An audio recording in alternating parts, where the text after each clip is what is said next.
What's up everyone, welcome to our very first video game preview. I thought since there were no big titles coming out this week, I'd take a look at a game I've been wanting to play but isn't quite out yet. So thanks to Steam's early access program, I'll be previewing Don't Starve, a dark open world game with a storybook art style. The game is set to release on April 23rd, but f it, I need something to play right now, so let's get in there.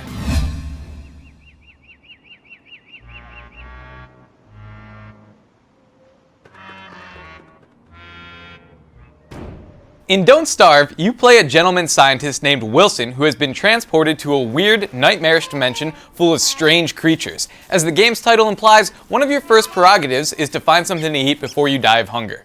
This is actually pretty easy to accomplish though, and it's far from the only way you can die. Really, they could have called the game Don't Get Murdered by Things in the Dark, or Don't Piss Off Any Herds of Animals, or Don't Annoy This Eyeball Thing. You're way more likely to die from one of those things than starving. But I guess those titles just weren't as catchy. Anyway, the game's got this really cool pop-up children's book art style going for it that works really well and helps create an otherworldly fairy tale environment. However, the gloomy color palette can make the game depressing to play for long periods of time. But I suppose a bunch of bright, happy colors would spoil the mood of the game. The character animations are hilarious, and watching your little sprite amble across the terrain will definitely bring a smile to your face. His lines range from "Take that, nature," to "I will destroy you."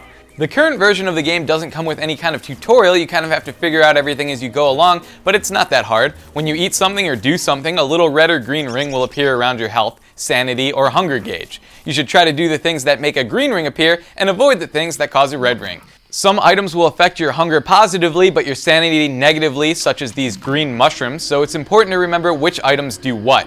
Don't Starve has a pretty complex building system. You start off able to build a few basic items, but you'll need a science machine to develop prototypes of more advanced stuff. It's sort of like your crafting table in Minecraft.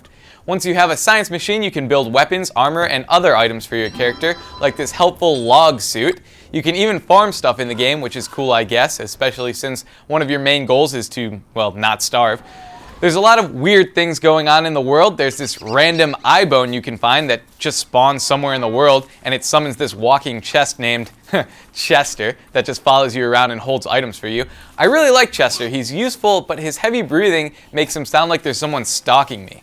There's these random pig people that really don't want to fight you, but you can often trick them into fighting more aggressive enemies for you, which is nice. And then of course these weird eyeball things, mentioned them before, they're pretty creepy.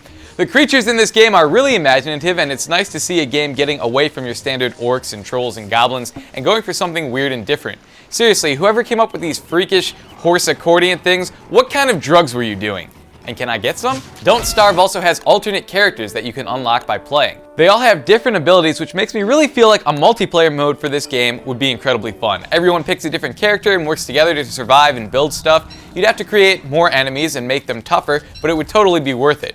With the 2D pop-up art style, things can occasionally be hard to pick up, but luckily you can turn the camera and look behind things, so it's not that much of an annoyance. Also, the combat in this game is a bit clunky. Left-clicking attacks, but it also moves, so if you miss an enemy, which could be moving and easy to do, you could walk right into him and not really attack him. I'm not really sure how they would go about fixing this. One thing that might work would be to have an attack ground feature like they do in StarCraft, where your character would attack anything between him and the point you move to. That would actually be super helpful. Also, I'd like to see some kind of health bar on enemies, or anything really that tells you that you're doing damage, so I can actually tell when I'm hurting them, and when I'm not hurting them at all. Even a Pokemon style, "it's not very effective" would be helpful. I tried setting this tree monster on fire forever with no real effect. You'd think that a tree would be vulnerable to fire, you know, with it being made of wood and all. Hopefully this will be a feature in the final game. Now obviously I'm not going to rate a game that isn't even out yet, but I will say that Don't Starve has the potential to be a really great game, and I enjoyed the time I spent playing it. Plus it's only $11.99, so it's got that going for it. If you're a fan of a creepy eyeball monster and open world play, I would definitely suggest checking this one out. Thanks for watching, and we'll see you next time.